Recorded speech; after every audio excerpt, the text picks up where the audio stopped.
हमारे सामने है पुष्कर कुमार जी, बिहार के हैं और बिहार में अभी आप देख ही रहे हैं कितना जो है भयानक जो है आंदोलन चल रहा है। और वैसे तो ये सरकार जो वर्तमान में है, देख ही रहे हैं मुजफ्फरपुर बालिका गृह का कांड हुआ तब भी जानी चाहिए थी, लेकिन लगता है कुछ युवाओं में जोश कम था उस समय।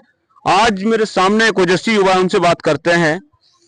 आप ये बताइए कि जब 20 साल से है ये सरकार और बालिका गृह जैसा घृणित कांड हुआ, उसके बाद भी जो है नहीं गिरा, क्या लगा इस बार आप लोग सफल होंगे बीपीएससी मामले में? देखिए, गुड गवर्नेंस का बात होता है, सुशासन का मतलब होता है सुशासन। शासन कैसे?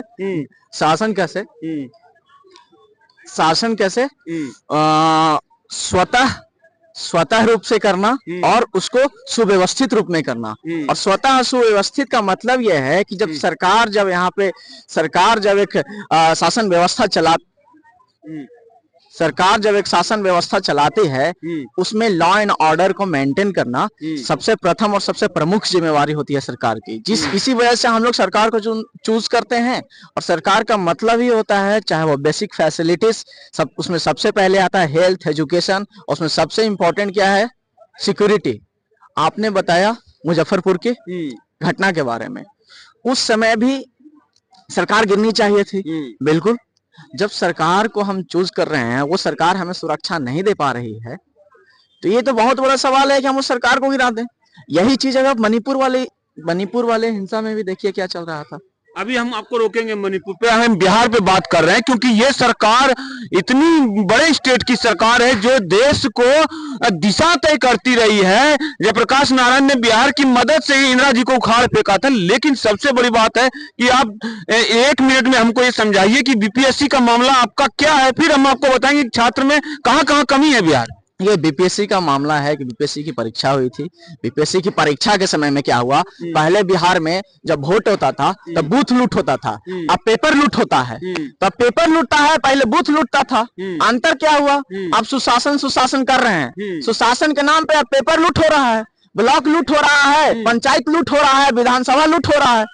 तो खाली लूटे चल रहा है बिहार में। तो चल रहा है। ये बात जो है कि नीतीश कुमार जी ने अपने जाति के लोगों, कुर्मी जाति के लोगों को पुलिस से लेकर के, स्वास्थ्य से लेकर के और बीपीएससी में भी भर दिया, ये कितना सच है? देखिए, जाति की बात यहाँ नहीं है, यहाँ बात स्टूडेंट की लड़ाई की है। फ्रॉड करेंगे आप तभी तो अपनी जाति को भर पाएंगे। स्टूडेंट की लड़ाई की बात है। यहाँ पे शिक्षा पे जिस तरह से हमला हो रहा है, लगातार हमला हो रहा है। पहले चाहे यूनिवर्सिटी पे, विश्वविद्यालय पे हमला हो रहा है। विश्वविद्यालय अपने आप में एक लोकतंत्र का कोख होता है, उस विश्वविद्यालय को खत्म किया जा रहा है। उसके साथ साथ जो बच्चे विश्वविद्यालय में आते थे, पढ़ते थे, लिखते थे, भारत की व्यवस्था को समझते थे, राजनीतिक व्यवस्था को समझते थे, सामाजिक व्यवस्था को समझते थे, तो ये सारे ढांचा को समझने के बाद जो भी इसमें कमियां हैं उस पर बोलते थे, उस पर आवाज रखते थे। अब ये क्यों बोलते थे, क्यों आवाज रखते थे? क्योंकि वो पढ़ते थे, यूनिवर्सिटी में पढ़ते थे। आज यहाँ पे मैं फिर से अपना नाम बताया। जी हाँ, नाम पुष्कर जी से मैं ये जानना चाहूंगा कि जब किसी पे हमला करना है तो जोरदार हमला करना चाहिए। ये बात जो कही जा रही है कि बिहार के मुख्यमंत्री का जो गृह जिला है नालंदा, उनकी जो स्वजाति है कुर्मी, नालंदा में घर घर में दरोगा, हर घर में 4-4 पुलिस वाले और 4-4 दरोगा, इस तरह की क्या बात है? ये ऐसा सुनने को तो हमें भी मिला है कि वहाँ पे व्यवस्था के रूप में कि किस तरह से उन्होंने व्यवस्था में परिवर्तन किया है। तो हमें ये हमारा मानना ये है कि जो जब आप इस बात को मानते हैं पुष्कर जी, मैं सवाल से भागना नहीं, आपको जवाब ये नहीं रहा हूँ, आप सवाल को घुमा रहे हैं। सवाल पहले कीजिए, सवाल पे अडिग रहिए। सवाल पे अडिग ऐसे रहिए, हमसे कह रहे हैं सुनिए। आप सवाल पूछ रहे हैं, हम आपका सवाल का जवाब दे रहे हैं। बोलिए।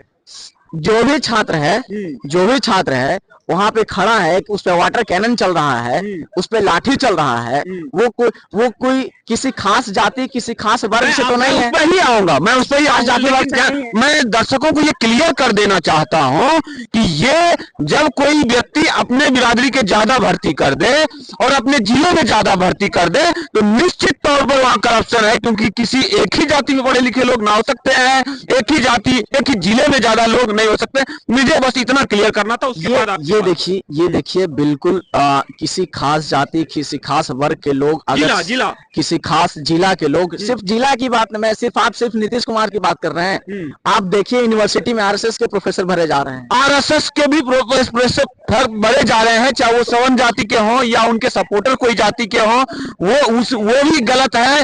और जो है नीतीश कुमार जी ने अगर किया है तो वो भी गलत है, और दोनों गलत करेंगे तो भ्रष्टाचार से करेंगे। अब हम आते हैं हम इस पे क्लियर करना चाहते हैं कि इस देश में जो भी संस्था है, चाहे वो यूनिवर्सिटी हो, चाहे बीपीएससी हो, चाहे यूपीएससी हो, संस्था के लिए सबसे इंपॉर्टेंट जो कॉन्स्टिट्यूशनल मोरालिटी होती है, किसी भी संस्था के लिए सबसे इंपॉर्टेंट कॉन्स्टिट्यूशनल मोरालिटी है। उस कॉन्स्टिट्यूशनल मोरालिटी में सबसे इंपॉर्टेंट चीज इम्पार्शियलिटी है।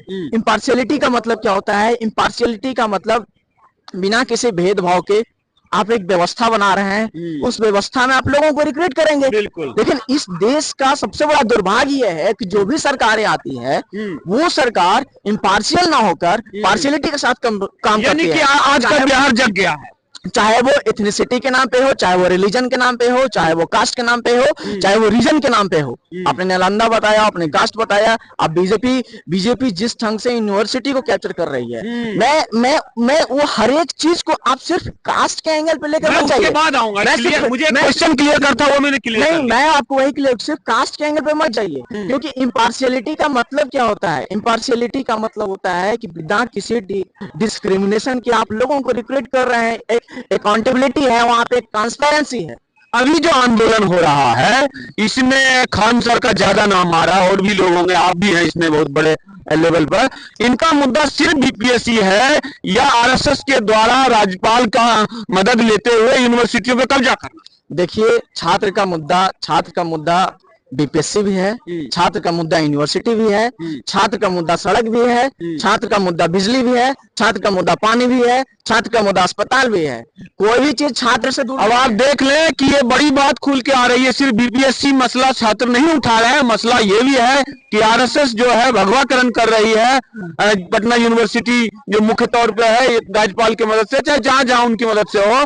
दूसरा, अब ये सड़क की भी बात कर रहे हैं, या और भी ओवरऑल जो है बिहार में एक बड़े छात्र आंदोलन की जो है तैयारी हो रही। हो सकते नए छात्र नेता उभर के आए, क्या लग रहा है? नए छात्र नेता होंगे। छात्र का मतलब होता है जब वो पढ़ते हैं तो वो पढ़ाई सिर्फ बीपीएससी के सिलेबस ओरिएंटेड ही नहीं करते हैं, वो देश में क्या घटनाएं घट रही हैं, विदेश में क्या घटनाएं घट रही हैं, उसके अलावा हमारे पार्लियामेंट में क्या चल रहा है, विधानसभा में क्या चल रहा है, सब पे नजर होता है, सब पे उनका ओपिनियन होता है, हर एक चीज पे उनकी पैनी नजर रखते हैं छात्र। लग रहा है एक बार एक और जयप्रकाश नारायण यहाँ निकलने जा रहा है इस छात्र आंदोलन से। जयप्रकाश नारायण ने जो आंदोलन का नेतृत्व किया था इमरजेंसी के टाइम में, यहाँ पे वो शुरुआत बिहार से ही थी कि जो बिहार की भी सरकार गिरी थी, भारत की भी सरकार इस बार गिरा देंगे सरकार आप लोग। जो है छात्र का मेन उद्देश्य सरकार गिराना होता नहीं है, लेकिन सरकार अगर हमारी बात को न सुने तो हम सरकार तो बहु बेटियों की इज्जत लूट रही है। मुजफ्फरपुर बालिका गृह में और भी बालिका गृह में हुआ। मैं वही कह रहा हूँ कि अगर सरकार हमारी बात न सुने तो हमें सरकार गिराना ही हमारी लास्ट ऑप्शन बचता है।